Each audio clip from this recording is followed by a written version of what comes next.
This is the Football Podcast with your hosts, Tyler, Andy, and Boyer.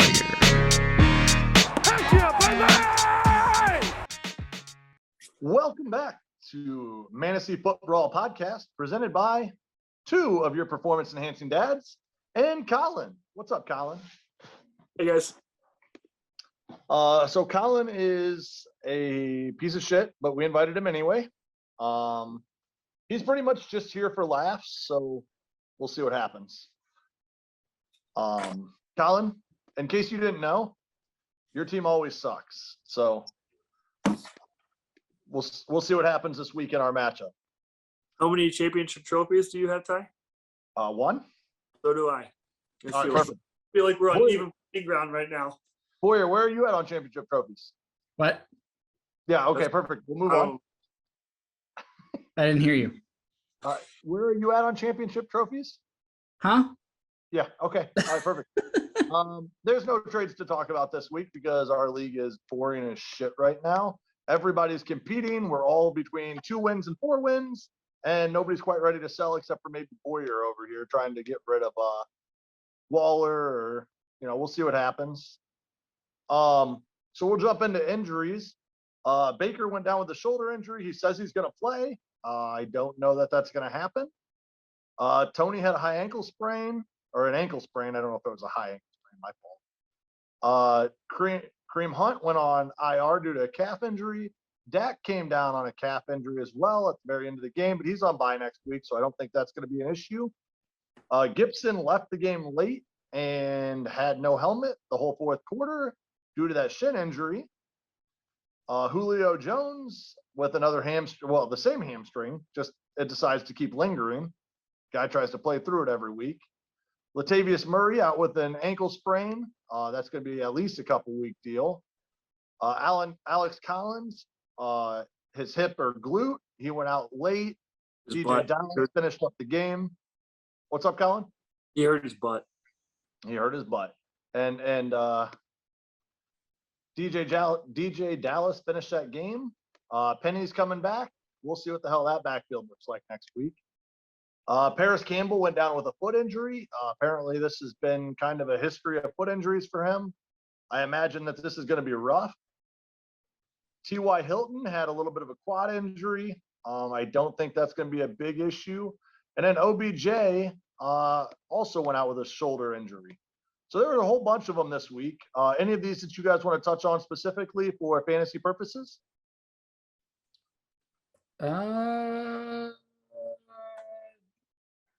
Not really. I mean, not that I'm already going to bring up during our things we learned. I will say Latavius Murray's ankle injury is interesting because they were clearly starting to lean on him a lot to the point where they were putting Tyson Williams as a healthy scratch, barely getting any carries, whatever it was. So now it'll be interesting to see what kind of role he gets, or if they're going to lean on Devonta Freeman and Le'Veon Bell or whatever. So that's a mess that I don't think anyone's going to touch in fantasy, but it'll be interesting to see what they decide to do, because I think that Harbaugh likes to have one guy he can relatively consistently call upon, and I don't know who it's going to be out of that backfield. Yep. Colin, you want to jump in on any of these guys? I think Kareem Hunt's probably the biggest fantasy implication injury. Him and Nick Chubb were both startable guys. We're going to see Dearness come in. They had an offensive line built to run the ball. Baker Mayfield can still throw the ball, but OBJ going out, what options does he really have? What's going to be the game plan going forward? Is Dearness a startable guy? When they come back between Chubb and Hunt, how are they going to deal with those guys coming back? It's going to be pretty interesting long term, especially with Andy and our league having both of them. I believe he has both of them. Yeah, he does. And Baker has the shoulder injury right now that he says he's going to play. It's a non-throwing shoulder, but is he going to be willing to take hits? And they play Thursday. So right. Yeah, it's going to be interesting to see. The offensive line is really good. They make a lot of holes. Chubb and Hunt are both top echelon backs just in general. So I'm really excited to see what they do. Kevin Stefanski has a pretty interesting challenge ahead of him. be fun to see what he does. Yeah. I'm gonna say Gibson and Dak are the issues here because they're both on my team and they both came down with injuries this week. So sorry about that, Gibson and Dak. Hopefully they're both not very long term, a week or so. Luckily Dak's on the bye, so hopefully he'll be back come week 8. We joke about your teams and getting injured, and I'm seriously starting to think that I'm not superstitious, but I am a little stitious, and I don't know, it seems like there's something to it. I can't help it. I mean, you draft injury prone players, but outside of that, no, you can't help it.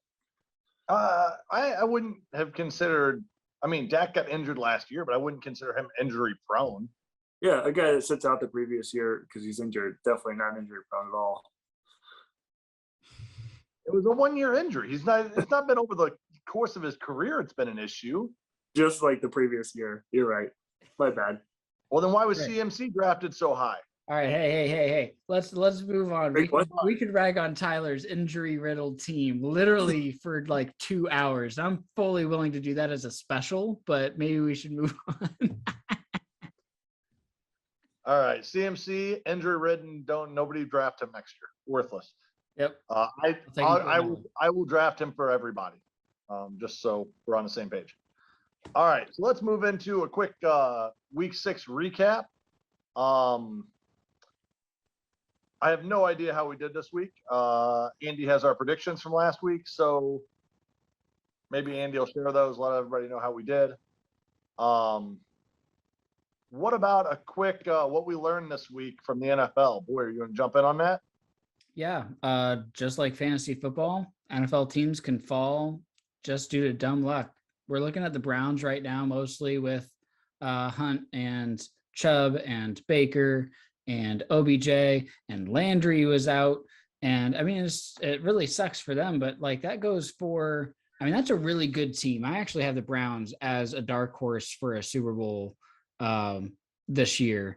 And if they could have stayed healthy, they would be there for sure. But even if they get healthy, they manage to get to the playoffs, they'll most likely be somewhere in the bottom range of wild card by the time they get there, assuming these guys miss substantial time. And if they do, then they're going to have a tough playoff battle to get to the Super Bowl. So now I'm not sure that they will, but this happens to teams all the time where injuries come up. It's essentially a lost year for these teams. We saw it with Aaron Rodgers when he broke his collarbone a few years ago. Dak Prescott with his just ridiculously random, I don't know, his leg bent in 3 different ways.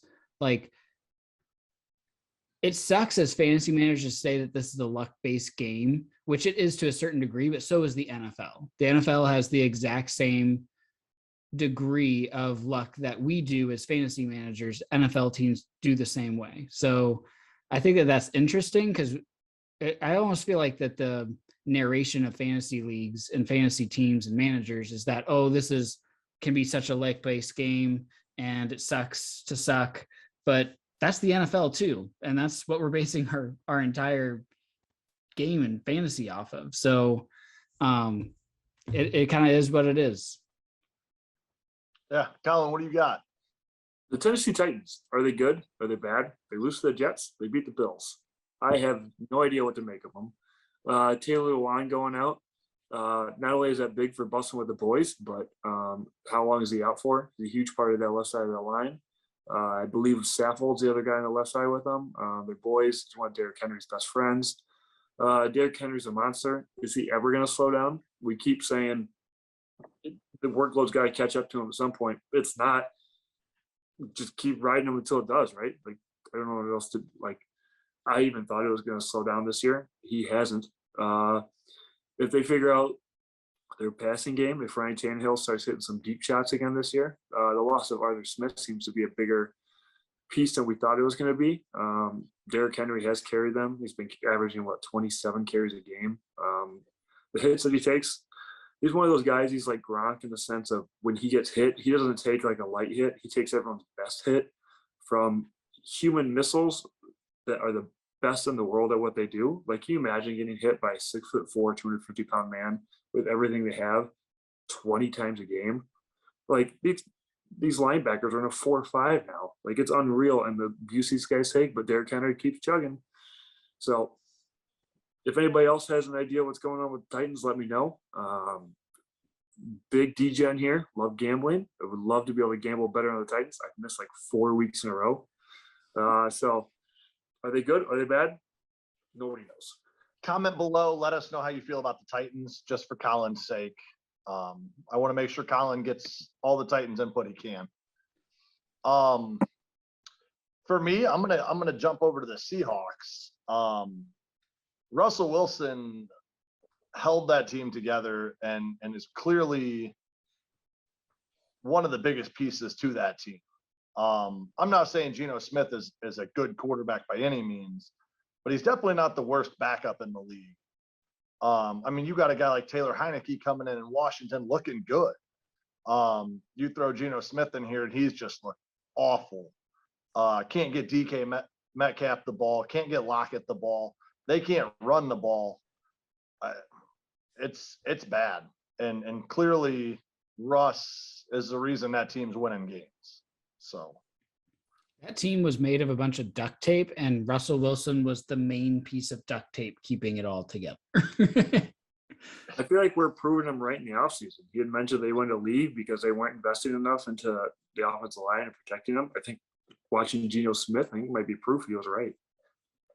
I wouldn't be surprised if Russ didn't sit out a couple extra games just for precautionary reasons, and then ask for his trade come the offseason again. He's Mr. Unlimited, so his options could be described as unlimited. So let's go ahead. Andy's week 6 recap for himself is Andy sucks. So we'll move on. Week 7 matchup start sits. This is going to be a little strange. Warriors going to start with Jeremy and Paul. But with that, we do have a lot of injuries like we talked about. We have a lot of bye weeks, teams on bye this week. So there are very limited start sits, but let's talk about a couple of them. Boyer, you want to run down Jeremy and Paul's lineups for us one at a time, and then we'll talk about each start sit separately. Yeah, so I'm just going to kind of list off the starters that you have in right now. So that's actually a shout out. Remember, like on Monday night, Tuesday morning, set your lineups. That way we here in the podcast, have a chance to give you your best shout out. Jeremy, he's got Murray, Lockett. He's putting in Robinson. He's got Mixon. He's got Latavius Murray. We'll see you with that ankle. Mark Andrews.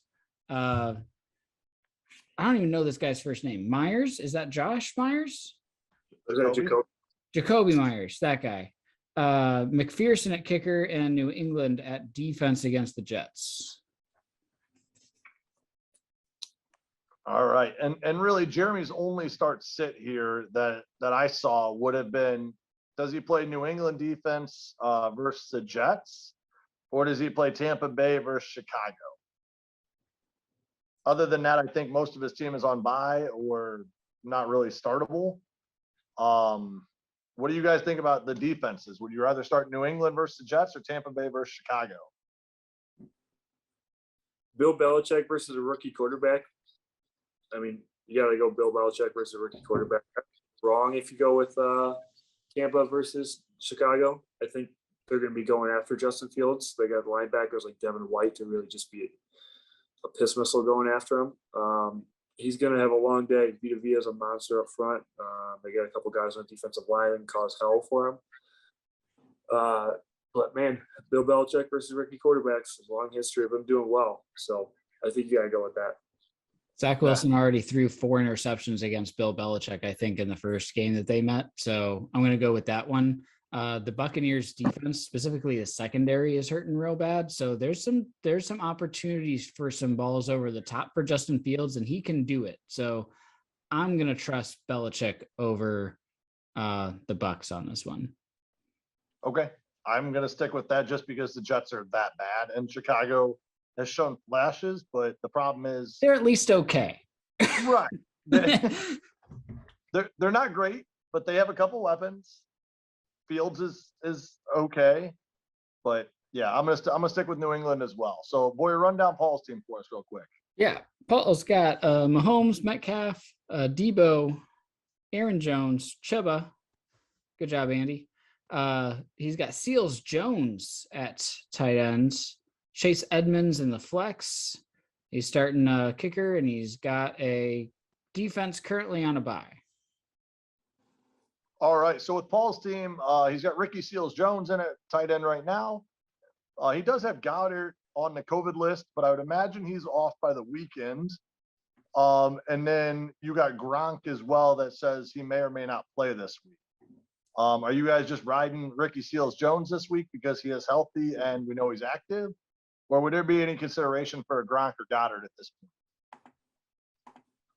point? If they're healthy, I'm going Gronk, Goddard, Seals Jones in that order. As soon as someone goes down and is listed as out, then you move to the next guy. Yep, I think you nailed it. You got Gronkowski, you got to play him. He's just got the option for multiple touchdowns. These are your options. You got to go with the one with the best chance of being a flyer at like a 15, 20-point game.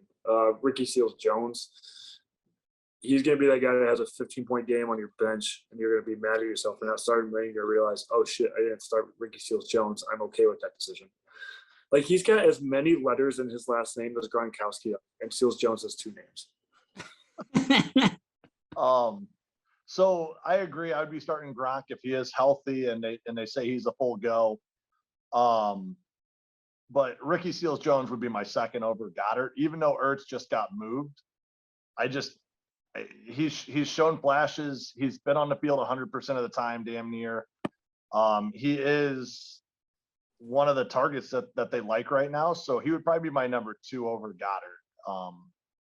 But he's got 3 tight ends, which is real strange for our league. That's not very deep. So, but with an injury and with COVID, I guess you roster 3 of them. So let's go ahead and take a quick prediction. Boyer, who you got winning this matchup? Ooh, let me look at some matchups here. I'm gonna go with Paul. Not sure Robinson against Tampa Bay is good. Murray against Houston may mean that he gets, I don't know, pulled in like the first quarter when they're already up 30-0. Is that Latavius Murray against Houston? No, that's Kyler Murray against Houston. Oh, okay, my fault. I'm not looking at it. Yep. Meanwhile, Mahomes against Tennessee, that could be another shootout, just like Tennessee did with the Bills. So that looks good. Yeah, I think that's where I'm going. Paul, it is. All right, Colin, what do you got?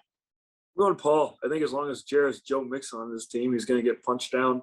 I don't think it's going to work out well for him. I think he's going to take the loss. He's going to be knocked out. We're going to see what's going to happen. As much as I don't want Paul to win, I mean, he's still with having Chuba Hubbard, it makes all the difference in the world to Paul's team. Paul's still got firepower throughout his lineup. I'm taking Paul as well. So, all right. It doesn't make sense that Paul is 4-2. He's due for a win. It's just going to come at Jeremy's expense. So, right. Colin, how do we feel about Paul winning another one? We don't like that. No, I'm okay if he loses the rest of the season. Right. My only real chance to win this division. But yeah, I hope it's hurt. Let's jump to Chris versus duo. Colin, you want to run us down Chris's lineup real quick, and then we'll talk about a little start sit. Yeah, so Chris is starting Jalen Hurts at quarterback, Devontae Adams at receiver, along with Jamar Chase. His running backs are Devontae Booker, Alvin Kamara. His tight end, he's a big fan of Cowboys. Schultz is starting there. I'm assuming he's going to change that up. He's got A.J. Brown at flex, Brandon McManus kicking. Guess he's going to change up his defense in Dallas. They're also on a bye. The duo is, we're not really sure they're paying attention, so Josh Allen may start for them, but he is on a bye. Robert Woods, Cortland Sutton at receiver. We got Williams and Sanders at running back, sadly. Zach Ertz also sadly being their starting tight end. Calvin Ridley, if he decides to play this week, he will be their flex. Harrison Butker, with his great name, will be kicking, and the Rams will be their defense against the Lions.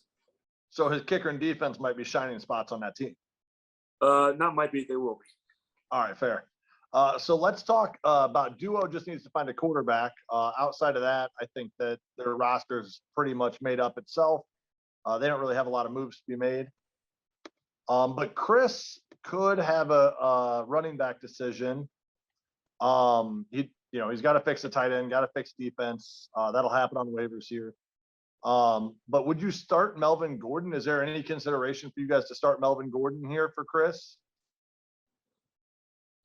Even Alex Collins is up for debate over what you do with Melvin Gordon's, Alex Collins, or Devontae Booker. It kind of depends on your preference, whoever you think is going to go off. It's kind of a crapshoot. It's a coin toss, or whatever three-sided coin that you have. Whoever you think is going to go off that week, you go. I don't think, in hindsight, obviously there's going to be a better decision. In foresight, you're guessing. Well, so I kept Alex Collins off of this just because of that hip glute injury. Penny coming back. Yeah, his butt injury. Rashad Penny's coming back. They do have DJ Dallas. For me, I don't think Collins is probably startable this week over Booker. But my thought is maybe Melvin Gordon, with how beat up the Browns are, that maybe Gordon can get a decent workload. That's a fair point. Also, Melvin Gordon is hilarious. If you've seen the Sunday conversation with Caleb Pressey, that's a free ad for Barstool Sports right there. And bad dad jokes. Melvin Gordon seems like a riot to hang out with, so I'm always for starting him. Devontae Booker, I haven't heard say a word, so I don't know anything about his personality. And that's really all we care about for fantasy is if you're a good person, funny person, we're probably going to start you. And you're not injured. Unless you're on my team, then you can be injured. That's why I start Jamal Williams. That dude's hilarious. Oh, he's fantastic, isn't he? I love that guy. If I'm gonna lose, I'm gonna lose with some character on my team. like a huge fan that's like all he said he watches. It's great. All right. So, Boyer, are you moving anything here at running back? Who are you starting, Booker or Gordon or maybe Alex Collins? I'll probably stay away from Collins for the injury, and New Orleans does have a tough defense. Cleveland has a lot of injuries, but not as many to the defensive line and defensive front, and that's a good defensive front. Melvin Gordon's already splitting carries right now, so I'm going to stick with Booker, assuming he gets all the carries in New York because Saquon's still out. If Saquon suddenly comes back for whatever reason, which I don't think he's going to, then you kick him out and you just look at whoever is healthy at that point. But assuming that Booker's healthy, I think I'm putting in Booker because he'll get 18 carries and I'll take that volume all day. And every giant wide receiver's in. Who gets more rushing, Daniel Jones or Devontae Booker?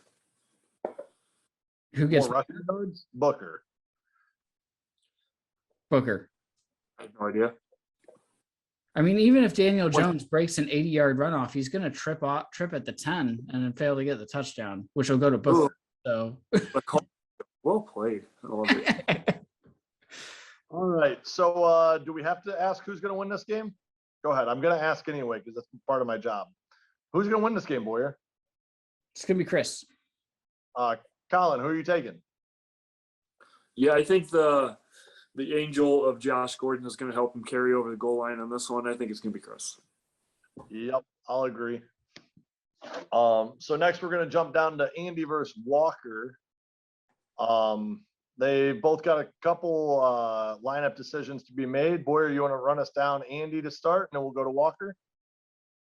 Yeah, so Andy's got Jameis Winston, Terry McLaurin, Robbie Anderson, Javonte Williams, Khalil Herbert, Travis Kelce.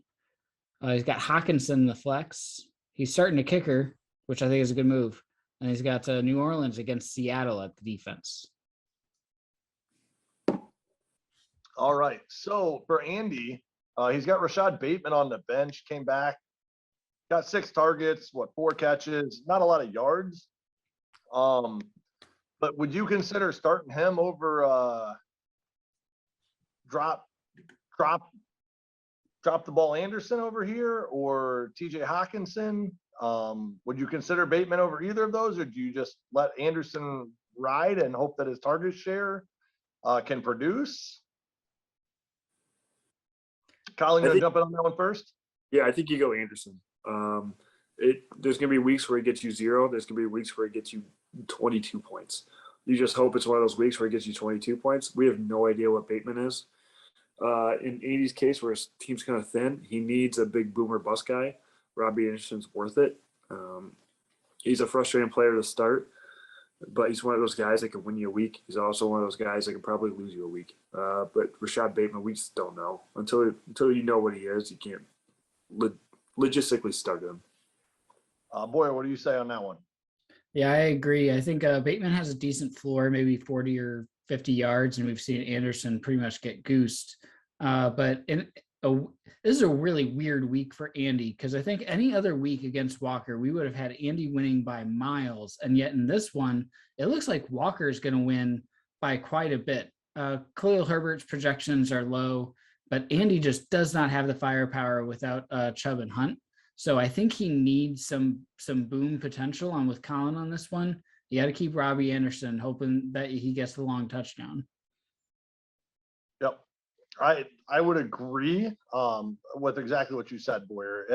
If Andy was looking for that floor, I would have been playing Bateman just to get 4 or 5 catches and hope for 50 or 60 yards. And if you pull a touchdown, awesome. But I'm with you. Anderson's got to have that upside. Andy's hurting this week, and it is what it is. So let's jump over to Walker's side. Walker's got Aaron Rodgers, who still owns Chicago. He has Antonio Brown, Julio Jones currently at wide receiver 2. He's got Fournette, Mike Davis. He's got Kyle Pitts, AJ Green in the flex. He too starts a kicker. Man, these guys are good. And the Indianapolis defense against San Francisco. So real quick, he's got Julio at wide receiver 2 and AJ Green in the flex. 5 years ago, this would be a scary team. Real scary. Antonio Brown. Right. 5 years ago, this would be the greatest wide receiver combo we've ever seen. So with that, Hunter Henry's been getting some upside tight end work for them. I think he's really the only guy on Walker's bench that's put up anything. He's got a couple touchdowns in the last couple weeks. Would you guys have Julio's got dealing with that hamstring issue? If Julio is healthy and playing, he's never healthy. He's always playing through a hamstring. Are you guys considering like a Hunter Henry at all here, or are you just starting the wide receivers for the upside and running with it? So I think it's in Julio's contract for him on a weekly basis to be listed with some sort of injury like a hammy or a quad or something like that. So I expect him to play, and if he does, I will start him. The question would be probably Hunter Henry or AJ Green, who after having a really good first few games has fallen off on the Cardinals. But it's the Cardinals. I'm going to take a piece of that offense every day of the week over Hunter Henry getting thrown to by Mac Jones, who's been okay for NFL, but not great for fantasy. So I'm going to keep it as is. If I'm making these kind of decisions, I'm selling everything. Like it is. These are all bad decisions. He can start whoever he wants. Like he's lucky he's going against Andy this week because it is that bad on a roster. Like he should just sell everything. I don't know if he's going to get anything for some of these. Like maybe Kyle Pitts, but the only reason you draft Kyle Pitts for what he did is to keep him. But yeah, check the waiver wire, see what you got, buddy. I think we just got a Colin why your team sucks rant right there, and I appreciate it. Yeah. To be honest with you, he could have gotten AJ Green for $1. He spent $5 on him straight up in the draft. But really, to be honest with you, that $5 hasn't been that bad.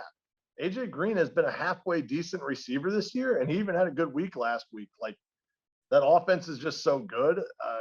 I think that any given week he could put up a touchdown and 50 yards or whatever, but he could also goose it because they have so many damn options there. So, I mean, I think you got to keep AJ Green in because he's, well, especially on Walker's team, because that's his only option other than a guy like Hunter Henry or the waiver wire. But at this point, AJ Green's actually looked halfway decent in Arizona, but I don't expect it to happen all year. So whatever. Walker, your team's not good, but who do we got winning this matchup? I can't believe I'm saying the guy starting 2 Atlanta Falcons on offense is going to win, but he's going to win. Boy, what do you got?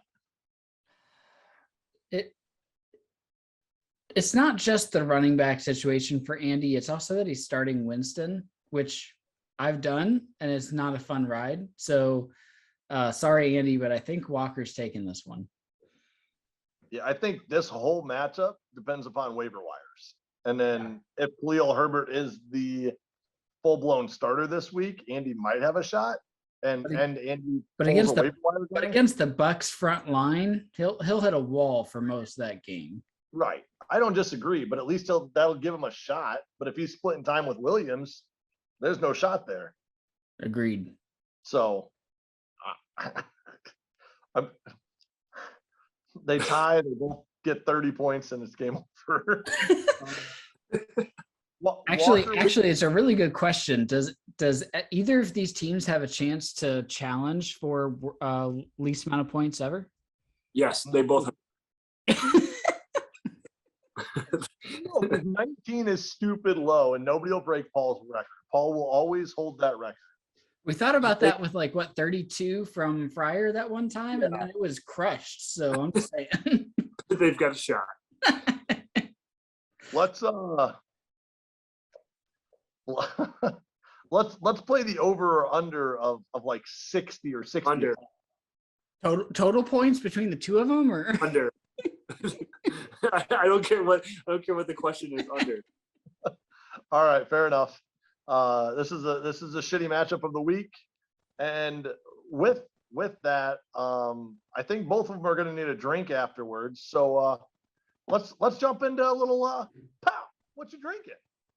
Let's talk about the drinks they should be having after this week with how bad it is. I'm drinking a little Goose Island Oktoberfest. It's a solid beer. I got it all for free from the church the other day. So free beer is the best beer. Yeah, that's right. Colin, what do you got, man? Seagram's, you're making me crazy. Nice. At least it's not an ice. I would hate to, have you be an iced middle of the podcast. There's nothing that really gets me going like a Seagram's, you're making me crazy. All right, Colin, next time that you're going to be a guest, remind me to send you some beer or something for real. No. Send him some Smirnoff Ice that arrives right during the podcast. You're making me crazy. Just so you guys know, I do have a Coors Light backup tonight. So got to make that money. Got to get that shout out in. All right, so I'm going with Voodoo Ranger from New Belgium. Yes, good beer. That's a solid choice. As someone who really enjoys beer, such as Seagram's, you're making I'm starting to think Colin might be getting some money right now too. It's the only explanation that makes sense. I didn't have any beer in my fridge, and I found it in the back of it, so I was like, "This is I'm gonna make a joke out of it." That was good. Yeah, I'm gonna make a joke out of it. This is all I have. What are you talking about? I love Seagram's, Jamaican. I was saying until he gets that check from Seagram's. 6 times during the podcast, he gets paid extra. Right. I think we're at 4, so wait for the next couple mid matchups here. I just gotta make sure labels out. Right. In case you don't know what I'm drinking, my bright pink drink. Yeah, it doesn't count if the label's not out. Labels out, Dan. All right, Colin.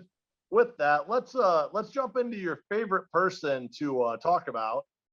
Charlie versus Fryer. We're gonna start with Charlie in this matchup, just for the sake of I want to end with some extra jokes on Fryer here. All right, so Charlie, 2 girls, 1 color, great name. We're starting Lamar Jackson at quarterback, Chris Godwin and Devontae Smith at receiver, Henderson Jr. and Elijah Mitchell at running back, Evan Ingram is probably going to have a couple drops this weekend at tight end, Tyler Boyd at receiver, Greg the Leg will probably not be starting at kicker, Kansas City versus Tennessee's defense, no idea what's going to happen with Tennessee. Don't know if you'll start them. As far as sit options, we'll see what you guys think.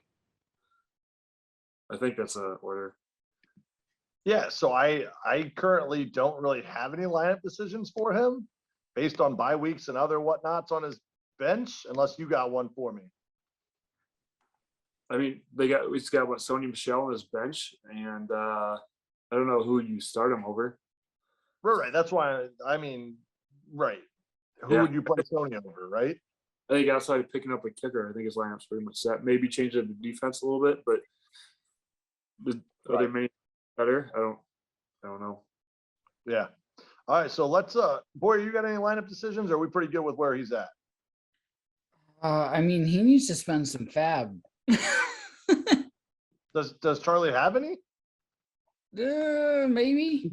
He spent 90 of it or 91 of it on Mitchell earlier. Nope. Okay. Yep. Nope. He's good.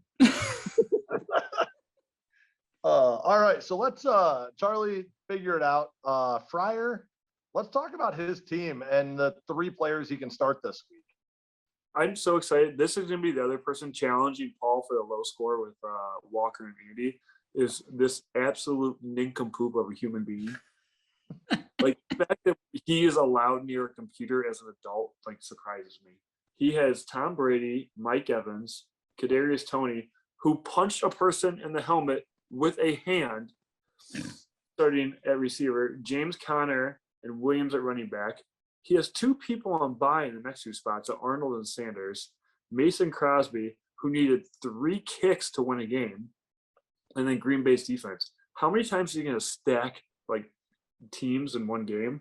This guy is the worst human I've ever met before. How like we allow him to continue in this league amazes me, and I hope he loses. So looking at Fryer's lineup as a whole, the dude has 6 guys on a bye, has 2 guys on IR stashed on his bench. He's got 1 COVID positive player. It's the only positive about his team. Yeah, that's right. And then he's got Kadarius Toney that currently is dealing with that ankle injury. So people in the helmet with his hand. Who slaps people in the helmet with their hand?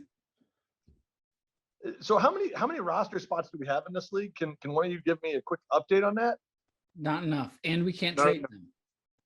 So he has 10 players currently on his roster that are either on buys, IR, COVID, or Tony that punches people or has an ankle issue.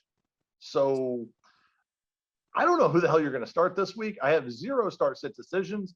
You better pick up at least 3 guys on the waivers, probably 5. So that leads to I think the real decision here, guys, isn't a start-sit decision. It's do you go after guys on waivers and end up dropping players that you may want in the future, or just take an L on this one and let your team just reset? He's I going think to have that's to. his actual decision. His decision is to either try and win this week or just give up, keep his team intact, and go to the next week. I'm picking up everybody he drops and screenshotting it and sending it. You're going to have to fight me for it because my team needs it. I'm hoping that he drops like Dalvin Cook because he needs, to play a guy. And that would be great. I'm just saying. No, but realistically, you've got to drop 2 players, right? At minimum. So you got to drop like possibly a third for Williams if he's out for the week. Potentially 4 for Tony. Tony, yeah. So I'm realistic, like, who are you dropping? Like, he's got 4 guys on bye. You're not dropping Dalvin Cook. Chase Claypool's a guy you definitely want on your roster. Madison, if you have Cook, you're handcuffing him with it. And I'll take Andy's place of saying handcuff, handcuff, handcuff, woo, woo, woo. And Levis, like, he's got a ton of potential. He's a guy you want. Like, are you dropping your only tight end, Arnold? Probably. Emmanuel Sanders? No, he's been a huge part of that Buffalo offense. Like, you're keeping him. Like, I don't know what he's going to do. If Fryer tries to win this week, then it will create some waiver claims, and I will be jumping on that because my team is garbage and I need that. You know who's also garbage? Fryer. This week for sure. So Boyer, to your question, I'm actually going through that right now with my team on how I want to deal with the Dallas bye week because I have CeeDee Lamb and Dak, which we'll talk about. But I'm actually having this debate with myself right now on how hard I want to push on some of these waiver guys versus dropping the team that I've built depth-wise that I think is solid. And right now, I think I'm leaning I'm not going to make any super big moves because I don't want to drop half of my team. So I think that's what Pryor has to do is just take the L this week and hope to hell he can win the next 4 or 5 games and make a push. Yeah, I think that's really his only option. And I think it's probably the option he'll take. But this could be ugly. I mean, this could be really ugly. This could be almost like Paul lowest week ever ugly. We have a lot of those teams this week. This is a bad week. The big thing too is like, so Fryer punts this week. He's going to drop in points for, and he's already like in the low end of the league. I think he's bottom 3 for points for. Bottom 4. I'm bottom 3. Okay, so he like, yeah, so bottom 4. That's a huge deal. So he's gonna have a big hill to climb after that. Division record obviously matters more in tiebreakers, but points for is a big deal. So it's luckily Charlie's not in his division. So like if he punts this week, it's not necessarily going to hurt him as badly as it would against somebody in your division. Right. But if you're bottom 4 points for, you don't really have time to punt weeks. Yeah, I don't disagree, but you drop every good player on your team just to try to win a week with fill-in players. I don't know. All right. Anyway, let's go ahead and pick a winner on this week. Charlie Charlie is going to beat that no-name loser. Fair. Charlie's not even gonna have to try. Take the week off, Charlie. You just won. Take the W. I hope you sit half your players and win, Charlie. No, we already talked about that with Paul last week. Is you don't sit players. Bad juju. Fantasy gods don't like that. So I think it's on you, Boyer. You want to jump to yourself versus Robbie? Or do you want to jump to me versus Colin? Either way, I'll let you. I'll go you and Colin, so that way Colin could cover me and Robbie. That's fair. All right, so I'll start with Ty's team. You've got Prescott right now on a bye. On a bye. So that's not a problem. Tyreek Hill, T. Higgins, Antonio Gibson, Swift, Gesicki, Pittman, and the flex. You're starting a kicker. Cincinnati against Baltimore at defense. Yeah. That's a team. That you're putting players out there. Right. There's not really a lineup decision right now other than I need a quarterback. Unless you see one. Where you dropping? And if Gibson goes out, then I'm in trouble too. But like realistic, so you got to pick up a quarterback. Who are you dropping? Gainwell? I mean, he's a legit stash on your bench. I don't want to, but I can't drop Moss. I can't drop CeeDee Lamb. I can't drop. I mean, maybe what's his face? Kenny G is going to be my best drop. I mean, he's a legit top end target for New York. Yeah, no, right. I don't think there's a good decision. And that's why I'm in that situation that we were just talking about prior. Who do you drop with a deep bench to pick up a fill-in this week? Unlike the other guy. Yeah, right. Yeah, sorry. My fault. The no-namer. All right, anyway, so there's not much of a lineup decision there other than I need to fill out a quarterback, and then I'm just riding with what I got. Boyer, you want to jump over to Colin's lineup for us? Yeah, Colin's got Stafford, Hopkins, Hollywood, JT, Patterson, Noah Fant, Waddle in the flex, the Justin Tucker, probably his best player at kicker. And then he's got the Arizona defense against Arizona. Where's Houston? Oh, yeah, that one. Versus Houston. So Colin, what are you thinking this week? Are there any extra decisions? I mean, you put Patterson in instead of Najee Harris, which, lucky for you, it's a wide receiver running back combo, which helped your lineup fill out a little bit.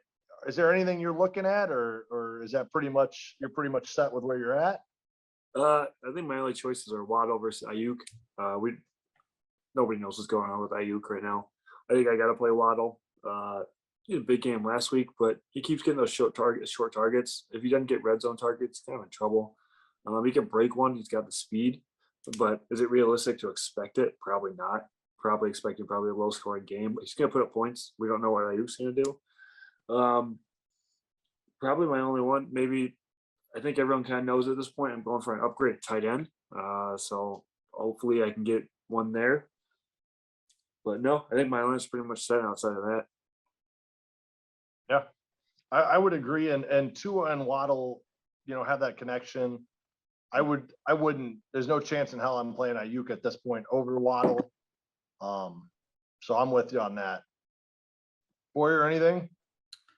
I think he's got his team set up to where he needs to be. I think for the future, he probably does need a tight end upgrade. So Colin, $9 draft dollars right now. $9 draft dollars for Draft Waller. dollar? For Waller. What do you got? Yes, no, maybe? We'll talk. All right, we'll talk. Oh, we can't get a live podcast trade. I was hoping. Get close. All right, let's pick a winner on this one. Boyer, since you're the only one not in this one, I'm gonna actually have Colin go first, just in case I need you to break a tie. There's not going to be a tie. There shouldn't be. This one's going to be me, buddy. All right. I love me too. But I can't pick me this week. I've got enough issues, and without a quarterback currently, I don't know what I'm going to do on that. And Colin's probably going to beat me. There's a outside shot, 25% chance that I can beat him. I'm not saying I'm out of it, but Colin's team's looking better than mine this week. So, Boyer, you want to jump in on it now? I'm gonna break the tie. Wordplay and pick Colin. It's a little dad joke humor just to get that ball rolling here. All right, so Colin's I think we've agreed on all of these so far. So clearly, bye weeks are working out well for us. Let's see if this last one makes any difference. Colin, you want to jump into Boyer versus Robbie? Yeah, we'll start with Robbie so we can end with Boyer. Robbie's starting Joe Burrow. His receivers are going to be Odell Beckham and Henry Ruggs. At running back, he has the Derrick Henry. He might just need only Derrick Henry. But you got Josh Jacobs starting opposite. Tyler Higbee's tight end.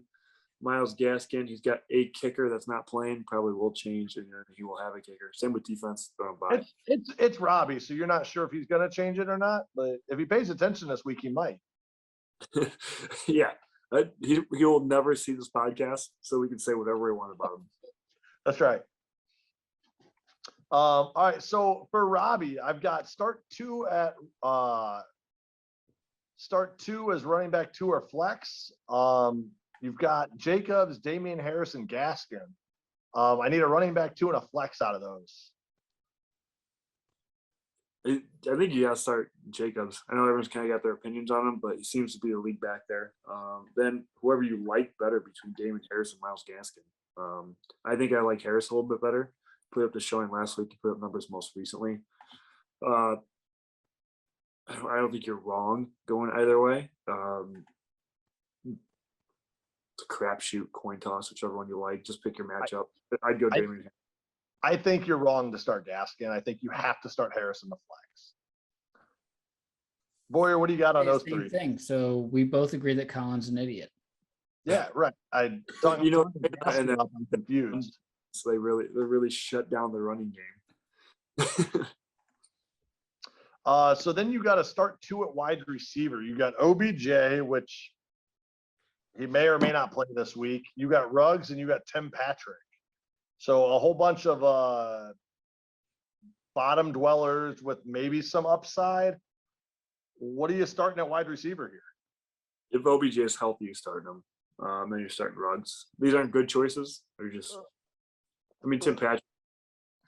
Yeah, but yeah, they're making gag choices. They're not ones you want to make. I agree. No, I'm gonna say it again, like I have every other week. Sit OBJ. I don't like him.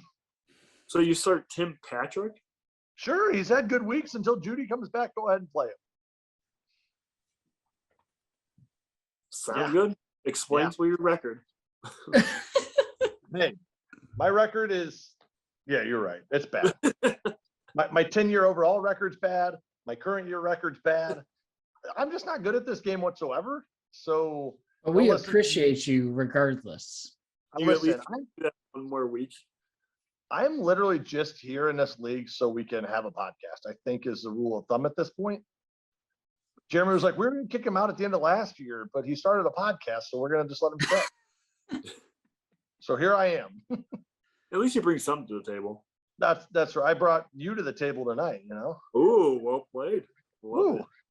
All right, let's jump over to Boyer's team here to finish out the start-sit decisions. All right, we got Ryan Tannehill at quarterback, DJ Moore and Cooper Kupp at receiver, Ingram and Johnson.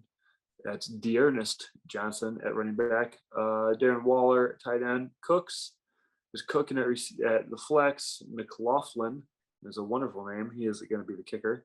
And then Denver starting against Cleveland. I'm guessing it's probably going to stay with all the injuries. But start, however you say it. Michael Carter, maybe. So I got a question. How Dearness Johnson, isn't he on waivers? Shouldn't he be like a waiver wire ad this week? How did you get him already? I'm just confused. Because I was desperate for running back and I needed a break. So I added him for nothing and it worked out. Yeah. That was a shot in the dark. Close your eyes, spin around 8 times, throw something, hope it sticks. So he's got Jamal Williams, Ingram, Carter, Dearness Johnson, and Hines. We got to start 2 of those at running back. Colin, who are you starting out of those 5 at running backs? No, I don't. I don't know. I don't know. Do you even recognize any of those names? Are those names that you even know play football? Honestly, I don't think I can name the college of one of those players. Maybe Mark Ingram in Alabama. That might be it. Other than that, like Dearness Johnson, this week was the first time I've heard of him. Nyheim Hines, he's been like the 3rd guy in Indy for like 17 years. Jamal Williams is hilarious. And maybe I'd start him just for that reason. Yeah, I don't know. Whatever decision you make will probably be better than the decision I would make because I would probably just end up starting Jamal Williams only. Fair enough. Boyer, good luck with that this week. We've talked about your running backs all year, and it's not getting any better. You better hope that waiver wires hit for you sometime, huh? Because it hasn't hit all year. No, hasn't hit all year. Me and Fryer tied at 69. Who? Is there somebody in our league named that? I don't know that. Yeah. The shithole of the league tied you at 69, but had a higher waiver wire. So yeah, it was a bummer. I believe he took his wife's name, so it's Matt Ryan. All right. So good luck at your running backs. Who's going to win this week, though? Colin, what do you got for this one? He literally laughed. He literally laughed at this matchup. No, he was laughing at you. I'm going to pick Derrick Henry. I think Henry's going to outperform your whole team. This is Derrick Henry. Yes. Henry, Jacobs, Harris. Between the 3 of them, he doesn't need the rest of a team, and he will beat Boyer this week. So, Boyer, who's going to win this matchup? This is a matchup of Derrick Henry versus DJ Moore, Cooper Kupp, and Darren Waller. And the question is, who do you think would beat those 3? And it's Derrick Henry against the Chiefs, who have a terrible run defense. So it's going to be Robbie. All right. Well, we all agreed on all of the matchups. So I can't gain any ground this week on you either, Boyer. Can't gain ground on our guest host for the day either. So let's see what happens. Let's jump to our next and probably me, Boyer, and Andy's favorite segment. I don't know how much humor you guys get out of it, but let's hit another dad joke here, Boyer. So I've actually got a few of them. I've got 3. Yeah. Got Yeah. one. I need one of them to hit, so I figured, like do a bunch of them like shotgun style. Spin in circles 8 times, put your head down, throw it against the wall, and hope it sticks. We talked about that. That's my plan in fantasy this year. All right. Why was 2019 afraid of 2020? Because they had a fight in 2021. Ooh, love it. Love it. Right? All right. What genre are national anthems? Country. Ooh. All right. All right. Last one. Why did the duck get kicked out of class? He quacked everybody up. He quacked too many jokes. Oh, I love it. That's Damn. awesome. I was close. You were close. That was solid. All right. Well, we appreciate the one. dad jokes. Yeah. Oh, go ahead, Colin. The not dad joke. What do you call a fish with no eyes? Nailed it. Yes. Oh, that was great. I feel like I should throw one in there, but I didn't. I'm not ready for it. I've wasted all my good ones the last couple of weeks. I don't have any Laffy Taffy jokes ready for you. All right. Well, on that note, that the thing that Andy would tell us all to do, like, subscribe, hit the bell, do that thing, talk about the Titans and how much you hate us or whatever. Colin, we appreciate you jumping on with us, especially with Andy's last minute. I'm not feeling well. I'm going to bed. Talk, whatever. Andy, hope you feel better by tomorrow when you listen to this. But we don't really care. yeah, Andy, right. buddy. All right. And as always, the person that I play this week sucks. So Colin, you suck. Your team's gonna shit the bed this week. I'm gonna beat you. But on that note, I think we're out. So have a good fantasy week. Try to avoid the injury bug. I don't know. Doesn't seem to be happening this year. See ya. Bye, guys.